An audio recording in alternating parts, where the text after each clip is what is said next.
So this is from NIH's site. This is basically given a definition of health disparities. Okay, because we keep hearing about health. It's all part of the health equity. Equity is not being equal. It's not. It's about being socially just. Yeah, and who's deciding that? Well, not people that should be. Let's put it that way. Racist people are deciding. So minority health research. The scientific investigation of singular and combinations of attributes, characteristics, behaviors, biology, and societal and environmental factors that influence the health of minority, racial, and/or ethnic populations, including within group or ethnic subpopulations, with the goals of improving health and preventing disease. Okay?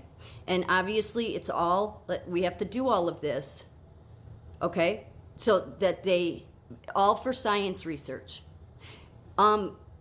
During the Holocaust, they called it research too. And then when the history books were written after the atrocities, learning of all the atrocities and defeating Hitler, it was called experimentation. Research, experimentation, same thing. But to tell you the exact description of what NIH calls health disparities,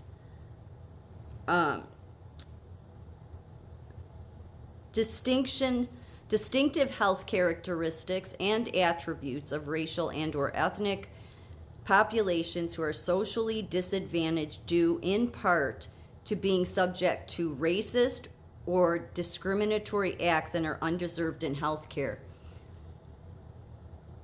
Exactly why do they feel that they are in a role, like really science shouldn't be taking this position at all given its history? Now many people would say, well, that was just in Germany. Well, no, they continue eugenics. That's the reason today we have health equity. They just find more creative ways to bring it in. That's all. Because Hitler was all about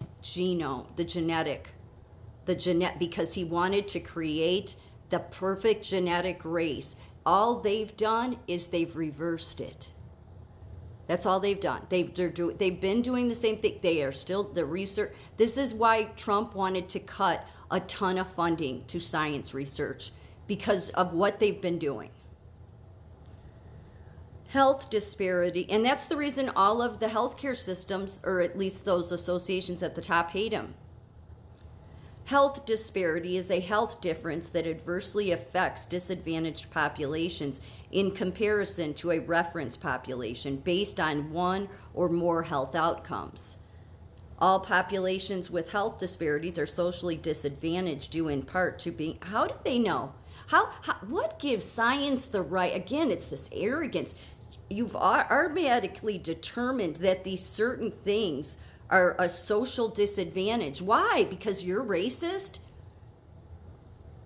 Like, they would see me as socially disadvantaged, right? Because I'm a recovering alcoholic. Except I would say the very fact that plagued me, alcoholism, for so long, it's become the very gift of my life. Well, because of God. But seriously, many people that have these kind of trials, or that are, missing a limb, to automatically, this is how racist the medicine and science is, to automatically put it as a disadvantage. No, it's an opportunity. Depends on how you want to look at it. Now, if that person wants to see that they're going to have more struggles, that will just make them fight harder, right? Or they can give up and they can say, poor me, and they can say, the world's not fair. The world's not fair to anybody, but nobody gave science the right, just because they have a bunch of degrees, to be this arrogant. Who's to say what's socially disadvantaged? And they then go on to say, due in part to being subject to racist or discriminatory acts. Yet they're the ones being racist. Do you see? It is so right in people's face. Those that want to see it. They put it right in your face. They're that damn arrogant. And they're that damn stupid. This was back in Hitler's days. It says down here, a Nazi high school biology. I have to look it up because I can't see it because of the recording. And I don't know if I think I have it.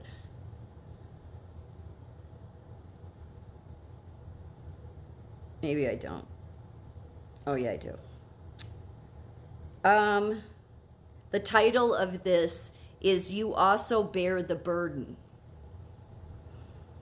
A Nazi-era high school biology book, warns that a hereditary ill person costs 50,000 Reichmarks on average up to the age of 60. Yeah. It's all about, that's what socialism is all about too. It's that this is why Obama and who was it? He was the mayor, but he was in Obama's administration. He was the mayor in Chicago for a while. What's his damn name? He was the one that talked about don't let a good crisis go to waste. I can't remember his name, damn it. But they talked about this, that his brother did, because his brother, can't remember his name, but he was a professor at some school, and talked about, yeah, when I hit 60 or 65, I just want to be put out to pasture. I don't want to be a burden on the system. That's how the socialist mind works. That's how the medicine works. I'm not saying every doctor, but stop listening to these sickos. Stop listening to the health quiddity assholes. Because it's the same exact thing. It's all, Hitler was all about genetics, because knowing genetics of everybody then would allow them to have their Aryan Nazi race. Yes, they will have their utopia when they get rid of all of the feeble-minded, the mentally ill, the disabled, yes, and the old, because all of them are a burden. So once they're all gone, the science was going to make sure they knew everybody's genetic genome, and then once everybody, all the feeble-minded and the ones I just mentioned are gone, then they can have their utopia, except they'd never have utopia. They're too stupid. This is also from the Holocaust Encyclopedia. You can find it online. The Battle for Births. Nazi policy encouraged racially acceptable couples to have as many children as possible. Yes, so the difference is they supported sterilization and abortion, but not for their master group. Yeah, so, science, really. That's, yeah. It's really not, it's just about being a totally racist jackass. And since the Socialism Party isn't the jackass party, well, that tells you why they scream and yell about abortion. That's why you see them scream and yell. They want one welfare system after another. They just want more government. They want more control. They want more science. They want more. And it's like, yeah, has it made anybody's life better? Sure the hell hasn't. This is a gas chamber. Yeah, probably not what you envision, right? Maybe you do. I don't know. I guess I envisioned it darker. But this wasn't obviously at Auschwitz. It was at another location, like a hospital. Psychiatric hospital or hospital. This was the euthanasia facility. Yes, for the mentally ill and anybody that I just mentioned, feeble-minded, disabled, not of the right color or race, and who is all the medical profession focused on with their health equity is very much focused on the undocumented and documented worker, because they want everybody's genome data, and they'll find a way to get it. They will. But all that flooding of the border, it serves all these jackasses. I mean, that's the party they're in. In science, nursing profession at the top, and medical, it serves the jackass party, because the more people they can get data on and genetic information on. Sickos. Yeah, euthanasia facility. Sort of like, doing in Canada now, they're euthanizing, they're offering MAID, they're offering to help kill people who are mentally ill. And this is a children's psychiatric facility. So many children with mental illness were killed because of science and research and torture.